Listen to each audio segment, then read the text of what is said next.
Hey, yo, check it out. It's the one and only, never phony. Your big homie treat me like Tony. Peedi Crakk, live in effect with Mikey T, the movie star. Let's go, baby. Ring.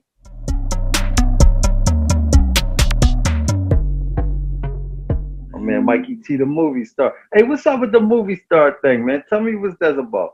All right, so basically, my brother Jeremiah Kipp is a director. He came up out of Rhode Island. I've always lived on the border of Connecticut and Rhode Island, right? So Mm-hmm. he went to NYU, which is like one of the best schools in America. So he's been making movies for his whole life. He started off getting the kids around the neighborhood to put on face paint, and he made some zombie movies and shit. You know what I Right. mean? He really I started. got you. So he actually has a new horror movie coming out called Slapface, but my brother's always been the director, right? He worked for New Line Cinema. He freelances his own movies now. He put me in movies since I was like 4 or 5 years old, you know? So Okay. my brother's the director. I'm the movie star. Hey, check it out. I didn't think that you was going to give me that, the real meaning of it. I thought it meant like something that was like, you say the movie star and then it means something totally different. Well, you You know what? really mean it means that you were really in the movies. Right, literally. Right, But I'm just talking about home movies as well. But my brother do be putting me in his new big movies and shit. But also right. it's the moniker, you know what I mean? Like 50 Cent, like Ja Rule, you know what I mean? It's a moniker, you know, Mikey T, the movie star. No doubt. I like it, man. I like it. When you ready to get started now, or we already started? Yeah, sort of like, yeah, we're started right now, but sort of like how you were talking about Peedi Crack from Carlito's Way, which really made me want to go check that movie out. Yeah, yeah, man. That's where my name come from, man. It's this thing with Fat Joe, man. No disrespect to Fat Joe, Joey Crack, the Dime, but he feel as though I stole his name, but I didn't. I got that from the movie Carlito's Way. It was a guy named Benny Blanco from the Bronx, and my back at that time, my name was Pedro Tequila, so I just freely said it in a verse like. They used to call me PD Cracko, like Benny Blanco, just thinking nothing of it. And then that particular song became like a little neighborhood banger, and everybody just kept saying PD Cracko. Right. So my name was Cracko for a long time. And then, niggas would just break it down. They're like, hey, yo, Crack. So it turned into PD Crack. And I just dropped the Pedro Tequila. Just coincidentally, he went from Fat Joe to Joey Crack. And he not feeling me running with the name. But I ain't going nowhere, man. And I got love and respect for him. He's one of the inspirations from when I was a kid, watching him digging in the Craig's crew, Lord Finesse, and Facts. all of them. So I really, I'm saying, I take my hat off to him, but sorry you feel that way about, you know what I mean? PD, it was a different time back then. You know what I mean? It was a different era. Fat Joe was still at the point in his career where he wanted to make all the history that he wound up making from being a mainstay on MTV. And then for Peedi Crack to show up on the scene, it's like, oh shit, this guy with a similar name to me who quite possibly is going to be famous as hell, you know what I mean, has a similar name. But for real, we knew Fat Joe as Fat Joe. It wasn't like a Rick Ross, Ricky Rose thing. You know what I mean? Right. Yeah. We didn't know him as Yeah. Joey Crack really like that, like where he was going to sell his album as Joey Crack. Yeah, man. Hey, but I like what he's doing right now, man, to be Love honest what with he's you, doing. man. I love what he's doing, man. It's really entertaining. I just watched him getting Ebro ass. That was very fulfilling. No, he's always Cause doing something dope. Did the two of you ever get a chance to connect, man? nah, we never met. He said in an interview that he ran down on me and he met me, but I've never met him in person. So no, I've never met him and physically. I've seen him like how you've seen. You ever met him? I actually ran into Fat Joe at one point. You know, I went through a bunch of BS issues at one point with Tony Sunshine. So when I moved to Florida, Miami, you know, Fat Joe is a main presence in Miami, right? Yeah, hell yeah. So when I seen him at club, it might have been Mansion. When I seen him at Mansion, I had to go and walk up to him and tell him, yo, I'm Mikey T, the movie star. My bad about all that shit. I'm glad I'm actually getting a chance to say this on camera now. Right, yeah. Sometimes you can speak this shit into existence, though, you know, Petey. Hey, well, I think let me he'll say have, this. I would love to meet him. Honestly, I've always looked forward to meeting him, and I believe that day will come that we meet, and I think he'll fuck with me because I fuck with him. You know what I mean? He's a big homie. It would be a pleasure. But on his end, I don't know how he feel about me. But I think he'll fuck with me once he meet me. You know yeah. what I mean? But yo, man, I appreciate you coming in to speak with me for No an doubt. interview, man. I want Yeah, to let's get into it. Yeah, man, I want to take it back to the beginning. You know, I've interviewed a lot of Philly artists. You know, this is our first joint. How was it actually growing up in Philly? North Philly, right? Yeah, North Side, man. It was definitely an experience, man. I'm an only child, so uh, I don't know, man. It was a different experience. You know what I'm saying? A worthwhile experience, though. I definitely appreciate it, but it was a rough ride, man. Definitely a rough ride. Lost a lot of homies and just seen a lot of stuff that all of us did. All me and everybody that from at my age that came up with me. We seen a lot of stuff, man. You know what I mean? And to still, I'll be real appreciative now to be at this age and to still be able to be functional mentally and physically. You know what I'm saying? And still have opportunity and to be who I am is like a super blessing. I'll be having to remind myself to be thankful because when I look around, a lot of homies is gone. A lot of people who had the same dream as me didn't even get a chance to make it and in jail or whatever, or just life just took a bad turn. And I'm just blessed, you know what I mean? But Philly is Philly, man. And I'm not here to say like it's something is worse than anywhere else. It's bad all over. But just that particular experience I went through in Philly is definitely, definitely something that could go in a movie. You know what I'm saying? So being a more cultured artist now, seeing the world, can you tell me what it was like building your name in Philly compared to like the advantages you could see that others would have elsewhere, like New York, Miami, Los Angeles? Um, Philly rough. Building a name musically, you mean? Like in the Right. industry? Yeah. Tough, tough, real tough, man. Cause Philly, I ain't gonna say we there's a lot of haters here or we just hate on each other, but it's really hard to get a large amount of people to all fuck with you when you ain't nobody yet.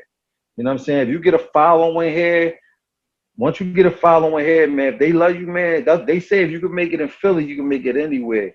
And I think because of them being so hard, that's why we rap so good. That's why we had so many great rappers. We got a lot of good rappers, and everybody credit us on how we got them spitters here in Philly. I don't think it's nothing in the water. I think it's because it's so much pressure and the bar is so high that you gotta rap good. You gotta step your game up here. It ain't no lazy playing around shit. And all the goofy shit, you gonna get booed. Niggas gonna try to roll on you from the era I'm from. Niggas try to roll on you. You can't come around with that dumb shit. So if I made it here in Philly, man, that gave me the you work your confidence up. And I just felt mad confident once I made it home. I mean, once I started feeling myself here in Philly, you kind of know that you on the right track. You know what I mean? So I want to ask you, man, what was the first chance that you got to see that you could actually get into the music industry and make it out? When I saw Freeway, when I heard Freeway on 1900 Hustler rapping with Jay-Z and Beanie Siegel and Memphis Bleak. Once I saw him there, because this is my same homie that I knew since I was like 8, 9 years old, and we done been through going to Halloween costume parties as little kids, playing in old houses and shit, to growing up selling crack and taking shifts in the crack house together. We went to set all throughout high school, rap group shit, the whole process. So when we got to the age of like roughly 21, 22, Free got signed to Roc-A-Fella, and once I seen him do that, I knew that I could do it because I've never known nobody that I never met somebody who made it. Personally knew them. He was the first person I knew personally that I know. I say this is my man that really made it. Like he's like right there on the TV. You know what I'm saying? So that I was like, yo, I know I could do it. That's my man. He did it, and he's right next to me a couple minutes ago. So I'm about to go do this shit too. You know what I mean? Can you tell me about how Freeway helped you in your situation with Jay-Z? Is that how it went? Could you explain it to me? It's not exactly how it went. That's not exactly how it went. But I'm gonna tell you, look, because this is funny you said that because I just heard Free say something in reference to this in an interview recently, and me and Free like this. We was just in the studio the other day. We always talk. I just got off the phone with him like 5 minutes ago. It's my brother. Free. But we know that we gonna be real and we gonna be honest with each other. You know, everybody. It's three sides to every story. You know what I'm saying? Facts. Everybody got their way of seeing the way it went. So this is my way that it went. But he did correct me on something that I left out, which is very true. Because in interviews in the past, I would always say that I told him that I grew up with Free, but he didn't bring me up Roc-A-Fella. I feel more so that Oschino and Sparks gave me more push to meet Dame and more support on helping me get signed. But the truth is, more so, is that way before anybody got signed to Roc-A-Fella, back in the day, our manager, that when me and Freeway was in a group, we had a manager and we was in a group called Ice City, and they took us up to New York, right? Freeway didn't bring me up there. Somebody took us up there because we were a group together, and we all rapped for Jay and Dame, in front of Jay and Dame. Freeway did awesome, killed it, as he always does. He real good in front of crowds, and I used to get real nervous back then. So when I spit, I froze up, and I started fucking up and fumbling and stumbling, and it was horrible. Like, that was the night I was ready to just throw the towel and like, yo, I ain't doing this shit. Anyway, I did horribly, and that's the first time I met Dame and Big and Jay and them.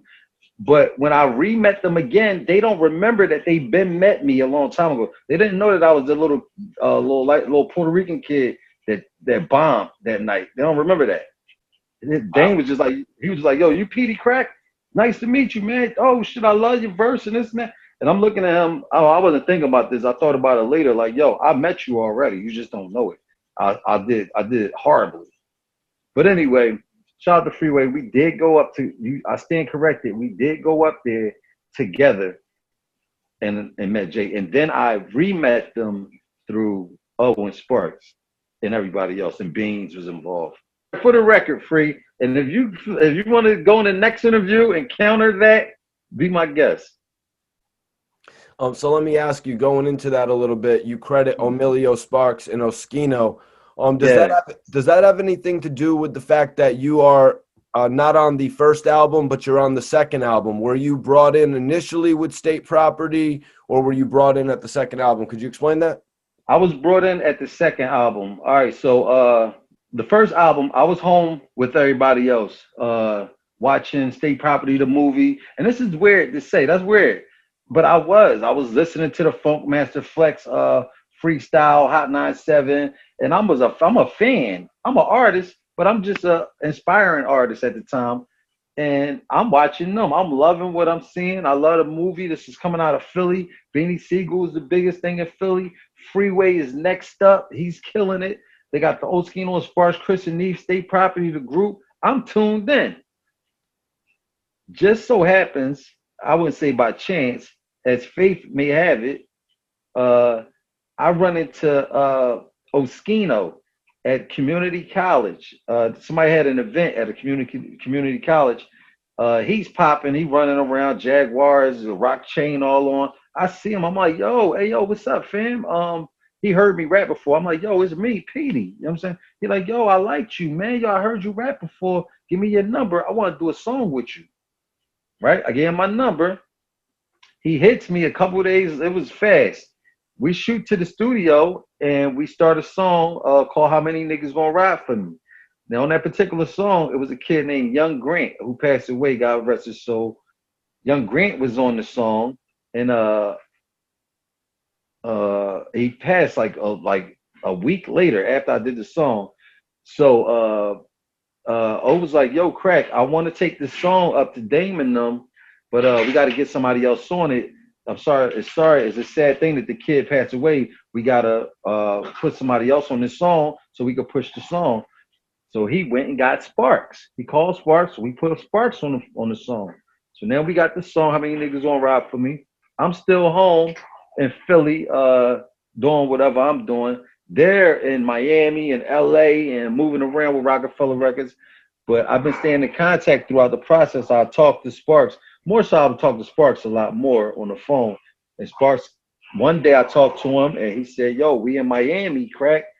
We out here working on a new album, working on the no, it wasn't the second album. They was working on the first album, finishing that up. And if you can get a flight out here, you just come out and we're gonna introduce you to Dane." And that's what I did. I got a flight out there, flew out there that night, and met Dane that night, and he signed me that night right there on the spot. I was in time for the second album, and once I got there and once I got in position, uh, I just started doing what I had to do, man. I just started recording, and once I seen that Dame, once I didn't know what to do at first, but once I seen what I had to offer was being accepted, like I would go there and record, and I started to see what they liked about me. And Damon Biggs would be like, yo, that's the type of shit you gotta do, Crack. That kind of song. Yo, bring that shit back. Play that again. Crack, do more shit like this. So I just started tuning in with my, with the shit that got more character and personality and all that ring and all that. I started going into it. And that's when it started to make like this snowball effect. And that's when I start kicking them songs out. Like, got to have it, and you know what I mean, all the hit joints that we did. I got to jump ahead a little bit since we're talking about the Second State Property album. When You Hear That with Beanie Siegel, yourself, and Old Dirty Bastard, man, can we talk about that record? Okay, so check it out. For years throughout the time that I was signed, up until the time we did that record, Beans always knew that I'm a big Old Dirty Bastard fanatic. He like my top 3 artists in the world ever to this day. You know what I'm saying? Influence wise, like I'm majorly influenced by Old Dirty Bastard. So Beans ended up in the studio with Dirty one night because remember Dirty got signed to Roc-A-Fella. Right. So he would be in our sessions, and just randomly now Old Dirty is a part of the family. I'm in Philly, there in Manhattan in the studio. So Matt called me one late night, like, "Yo, Crack, where are you? What are you doing?" He said, "Yo, I'm in the studio with your man right now." I'm like, "Who?" He's like, "Yo, your man, I got Old Dirty right here. We about to kill some shit." I'm like, "Oh shit." He's like, "Yo, come up here right now. I got a slot for you on this track." So I'm scrambling around trying to get up to New York. That's like a 2-hour drive. So by the time I got up there, they both laid their verses. Dirty left the studio, and it was just me and Mac. And Mac played the verses for me, and I wrote my verse right there on the spot and just laid it. Sad to say I didn't get to do it with Old Dirty. I'm still appreciative that I got a track with him, but I can't say that I actually did it with him. Like, we didn't vibe in the stew with it, and I'm definitely sorry about that, but definitely got a track in with Dirt for the record. So that's how that went. But later I did end up meeting him and talking to him, but we never politic no music shit. I was just talking to him about some regular shit. That's when he was a part of Roc-A-Fella? Yeah, exactly. What was it like when he joined the Roc-A-Fella? Was that like something you would have ever expected? It took a lot of people by storm. Yeah, I was excited. I was excited at the ideal of it, but then when I sat down and talked to him and I got to see where he was at mentally, I was it was kind of sad because he wasn't the same no more. You know what I'm saying? And I know Dirty from really studying the music and just watching footage and all of that. It just wasn't the old Dirty that I grew up on. But I think he had issues in prison with the medication or some shit. I'm not exactly sure, but he's still legendary to me, and I gave him nothing but love and respect. But it wasn't the same old dirty though. Like it just seemed like he wasn't there. You know what I'm saying? I hear you, man. They actually did a music video for that record.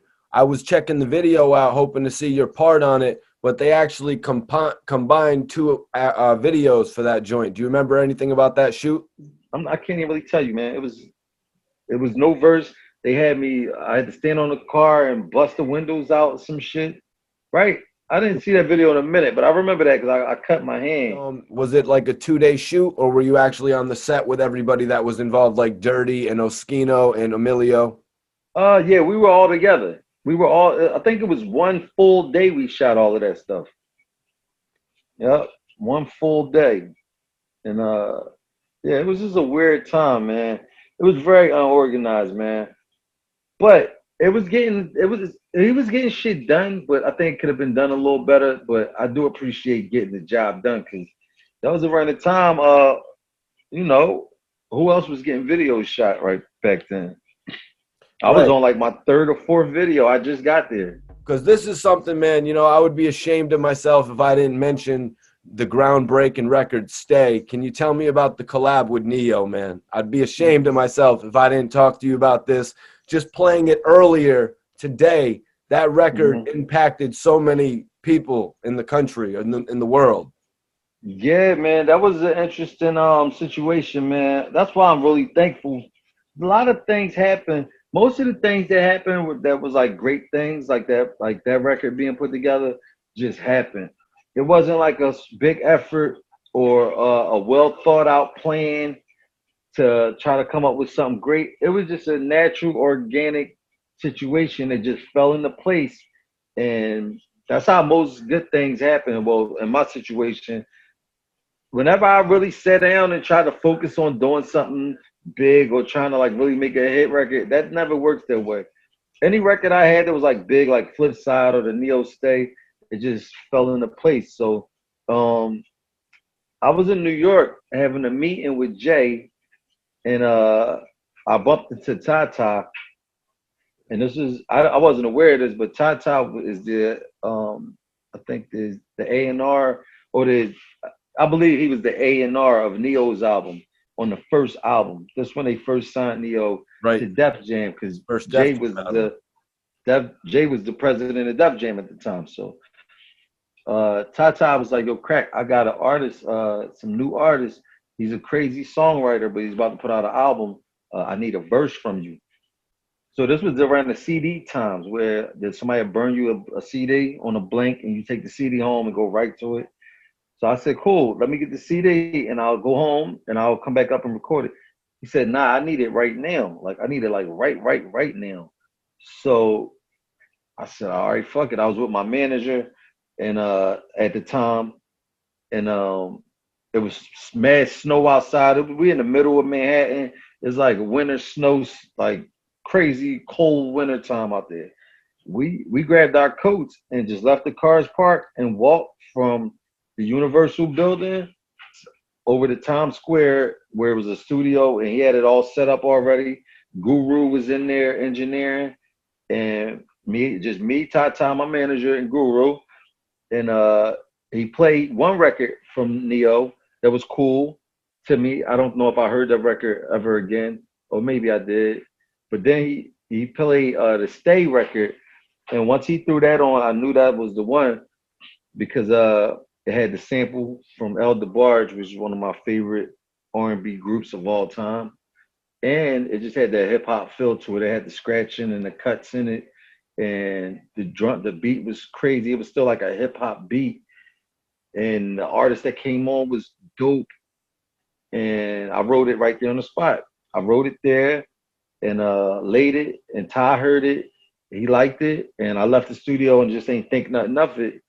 Because around that time, I'm able to do any type of record. Like, I'm a chameleon, you know what I'm saying? I can adapt to any kind of vibe. But my preference, especially around that time, was like some real gritty, grimy hood rap. Like, you know what I mean? Gangster shit. So I did that record and just forgot about it because it wasn't like I was riding around listening to the shit.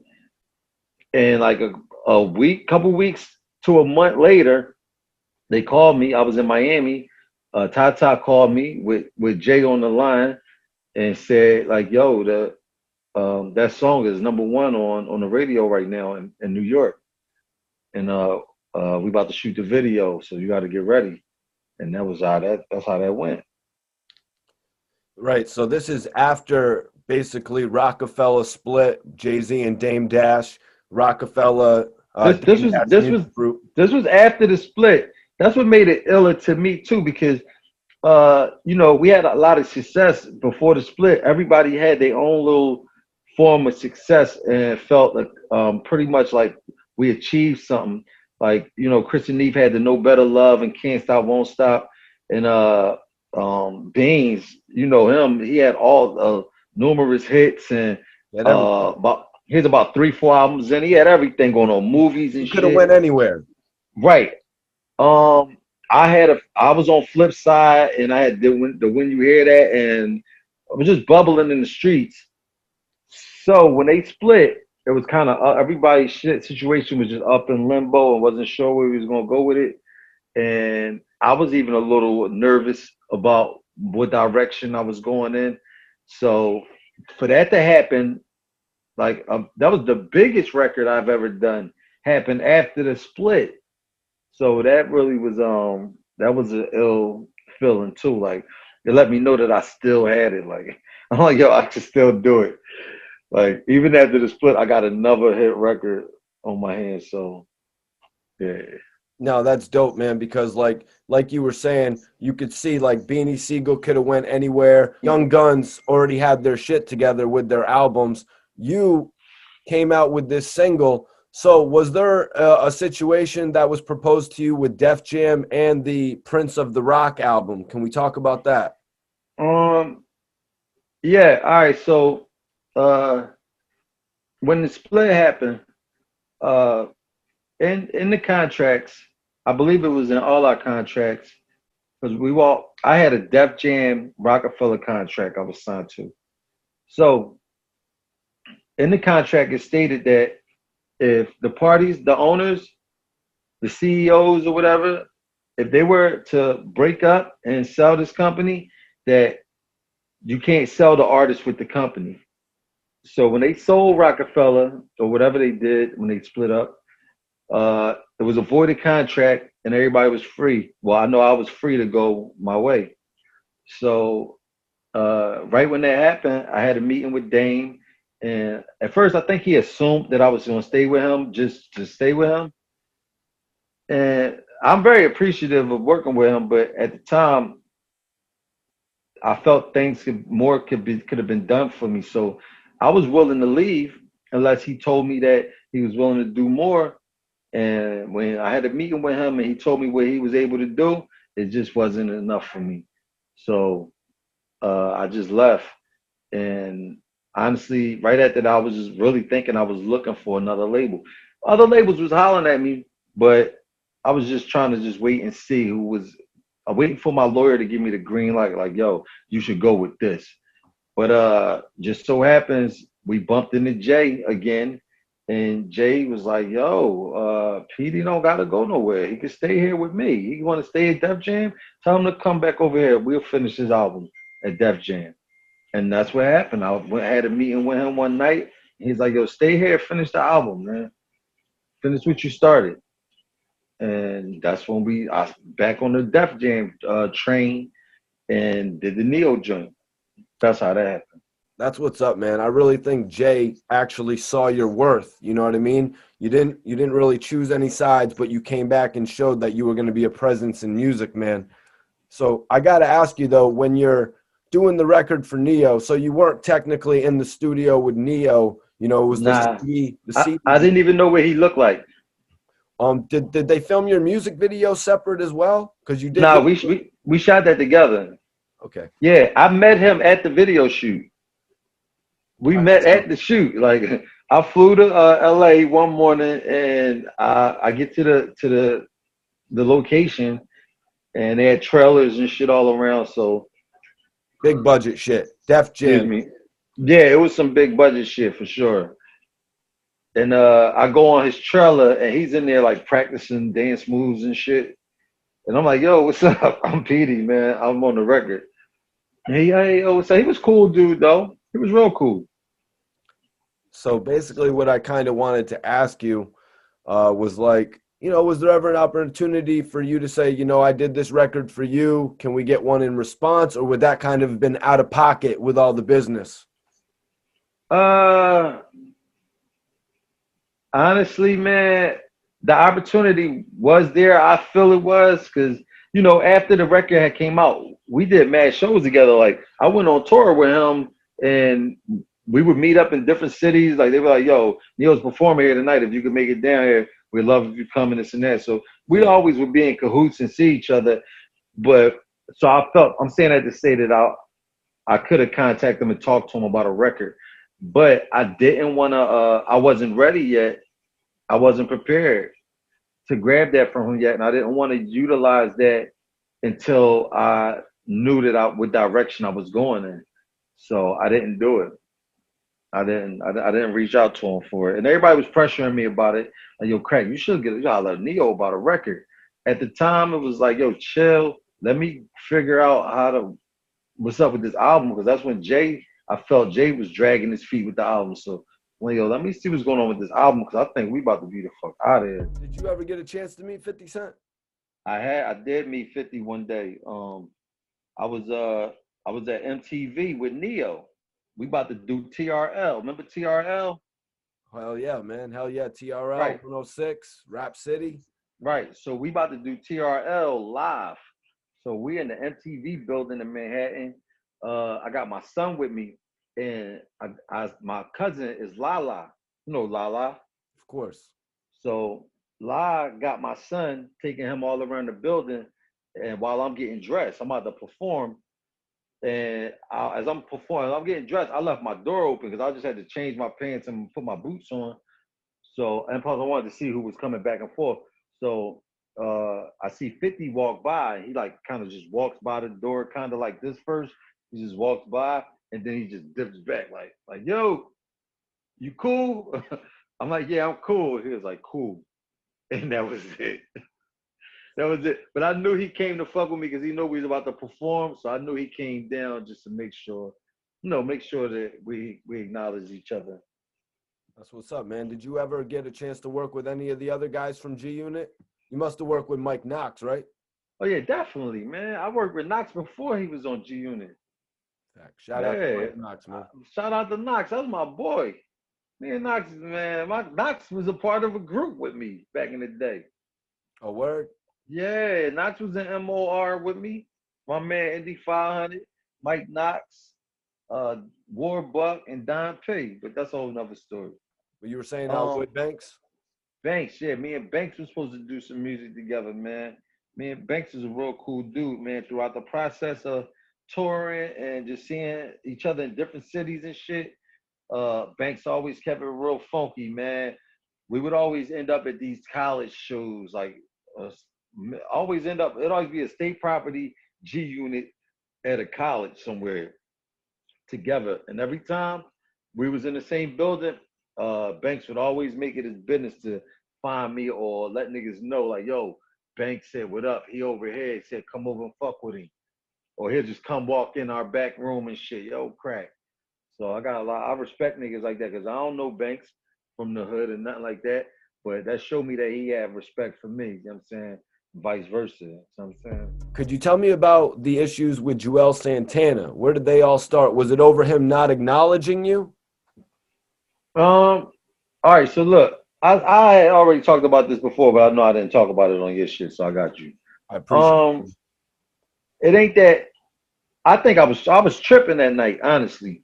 I think I was tripping. I probably was a little saucy, drunk, you know what I mean? And I definitely took a gesture the wrong way. I felt like he was trying to kind of like brush me off. But the only reason I felt like that was because of how our relationship was before that night. Like I felt, we would talk on the phone a lot, like, yo, what up, bro? You cool? You coming down? You coming to New York? I think we coming to Philly, and I mean, and we fuck with each other like that. So I was expecting a little more love than he was showing that night, and I think with the drink involved, I think I overreacted. Honestly, you know what I'm saying? think he gave me some shit. I'm used to like, yo, Els, what up, baby? What's up, Crack? And he just was like, yo, what up? And just kind of spun on me like, so I took that the wrong way. You know what I mean? So Yeah. Yeah. Juelz, Jim Jones, they were really reaching their height right then. You know what I mean? People could sort of feel a way about certain things like that, when people are on their high horse and shit like that. I think it might have just been thinking. yeah, I think I was tripping because I was a good dude, man. To be honest with you, man. All of them dudes at Dipset was always really, really thorough, man. For real. I think it might be a Harlem thing or something because they was always real cool dudes, man. My Right. nigga Even Jim Britt. Jones, mad cool to me. Who? Even Jim Jones, mad cool to me when I met him in Miami. My nigga is Britt, Cam, Freaky, Juelz. Fucks with him. Well, I've actually done interviews with Freaky Zeke. That was actually my first interview. Sen City, 40 Cal. Jim Jones Yeah. gave me a bit of an interview, but he was like, "Yo, Mikey, we don't do interviews." I'm like, "You're gonna do this interview." But nah, Jim Jones is a good ass dude, man. I got a great couple stories about him, man. But I want to ask you, Petey, you were adamant. Why were you so adamant about saying that this has nothing to do with Jay-Z or Def Jam on that record?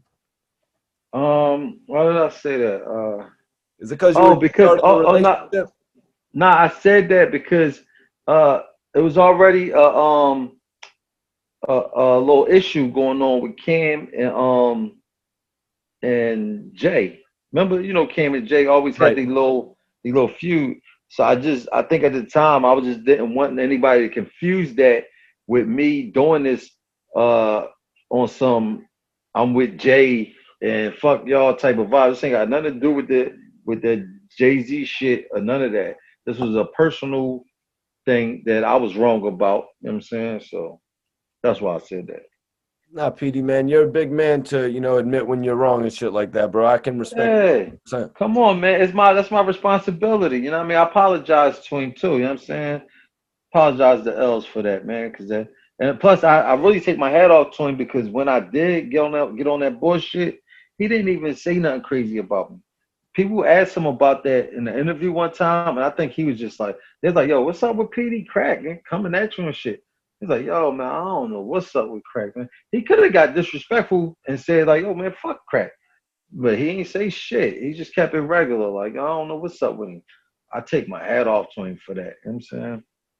Yeah, that's maturity right there, man, on both of your ends. But I say that to say, like, because you two, like you said, it was always like, yo, hey, Els, what up? What was the situation when Dipset actually linked up with Roc-A-Fella? What do you remember most about it? I know Diplomatic Immunity album came out right around the time of your album. Yo, I was loving it because, like I said, they were some cool ass niggas, and we just all clicked up real good. I mean, at least I know I did with them a lot. I don't know who wasn't feeling that they was there. I was loving it because I'm a major Cam Ryan fan, especially around that time. You know what I'm saying? We all grew up on Killer and the whole Harlem World movement and all of that, Mace and all of that. So to be in the same building with them niggas, like, fucks with the Dipset, man. So I was loving it. It was inspiring. Like, yo, this is on. Like, we got state property in here, Roc-A-Fella, Bleak, Cameron, Juelz, Jim, Beans, Freeway. It was like a big situation in one building. Like, we used to be up in baseline, heavy, like deep, like, and shit hits was coming out. Like every room, hits was slamming out the room. Fucking Just Blaze in one room, going crazy. It was a major time. You know what I'm saying? That's what's up, man. So it really opened up a lot of doors for working with other artists.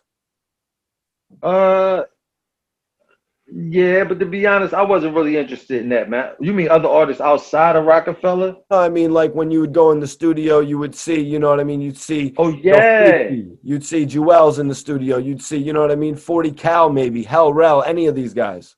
Yo, check it. I did one for Peedi Crakk first with Cameron and Juelz up in baseline. So yeah, we came out with a lot of shit. I did Ring the Alarm in baseline. We did, man, I can't even name how many shit. They did What We Do Is Wrong in baseline, Rock the Mic, a bunch of shit. How does it feel to see Beanie Siegel and Oschino come back together, man, on his new podcast, Deeper Than Rap? That was very, very interesting to see, man. Caught me off guard. I wasn't expecting it. I wasn't even expecting this podcast. And to be honest with you, I was looking at it a little funny at first when I first heard about Oschino having a podcast. Because I was like, yo, how O gonna have a podcast? He ain't gonna let nobody talk. I was like, yo, O ain't gonna let you get a word in. So I was already looking at it like this when I seen the first episode, like, but to my surprise, he did a wonderful job. And like the shit was like an official real podcast. The look was great. He did a wonderful job. Like his interviewing etiquette was dope. He was asking a lot of making some bold statements, and it kept it entertaining. I was really proud of O for that, man. Like I was really, really proud. And then the Freeway joint was dope too. So I'm like, yo, this nigga is 2 for 2 right now. He got that. See, everybody can't do that. You know what I'm saying? But I'm surprised O has it. He got the niche for that. I can't do that. I can't talk that long and asking questions. I can answer questions, but it's easy to answer questions because the person that's asking you, they the ones who got to think of the shit to ask you. I'm just counteracting. I'm a good counteractor. Big shout out to O. I'm waiting for him to call me. I'm going on. At first, I was like, yo, I ain't going on that. I'm going. He called me. I'm fucking with it.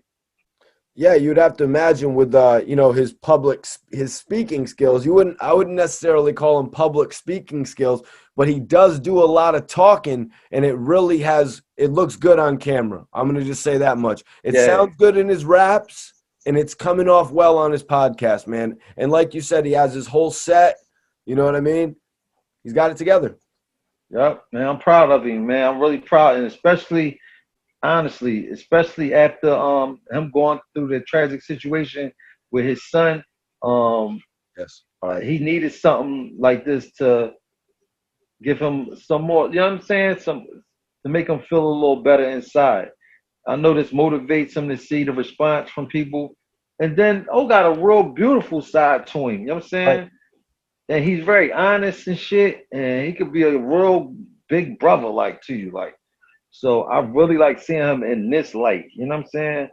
So I hope he just keep it up, you know what I'm saying? As we saw on your promo runs with Oschino, you know what I mean? A lot of the times it was Oschino doing the rough, gritty, like, screw this guy, screw that guy, and then you were on your side just promoting what you were doing. I saw a number of interviews like that, man. So, I take my hat off to Oschino for putting everything behind him. Unfortunate that his son passed, and very unfortunate Free's son passed. But Oschino is really using this light to guide him right now, man. I gotta say, and it's impressive. I'm really proud of him, man. I say that with all my heart, man. I'm really proud of him, man. It really made me smile to see him doing good, man. Real shit. Yeah, and Oschino actually said something. I don't know if you must have caught it on the show, but sometimes shit can go over people's head. Oschino actually said on the show that he was going to try to do a mixtape with every member of the state property. Did you catch that? I didn't catch exactly that. I did hear them like referencing to doing some state property shit together, but I didn't catch the individual mixtape conversation. I didn't catch that. You better be ready for that shit, though, man. But now, can state property come together on an independent level, or does it need to involve Jay-Z? It needs to involve somebody with some money. A major somebody that's gonna bring the big M's up, because without the money, man, there ain't nothing moving. You got to make niggas move. These are all like famous niggas that have history in the game, and we all grown, and everybody's like a star in their own right. Nobody's moving. Just we need to see that this shit is serious, and we deserve it too. You know what I'm saying? Well, we tried that. We did that. Just thugging it out. And we played them dudes already. You know what I'm saying? So just doing an independent thing and just seeing what kick back off it. No. Where the investors at? Somebody got to bring them 10 M's up and do this shit right. You know what I mean? Because you get what you put into it. So somebody got to put something into this to get us up and at it. Because I'm only moving for the bread. Petey, man, I really appreciate you for joining me this interview tonight, man. It's a classic. Thank you, man. I appreciate you reaching out to me. Always watch your shit on YouTube, man. So that's love, Mikey. Thanks, man.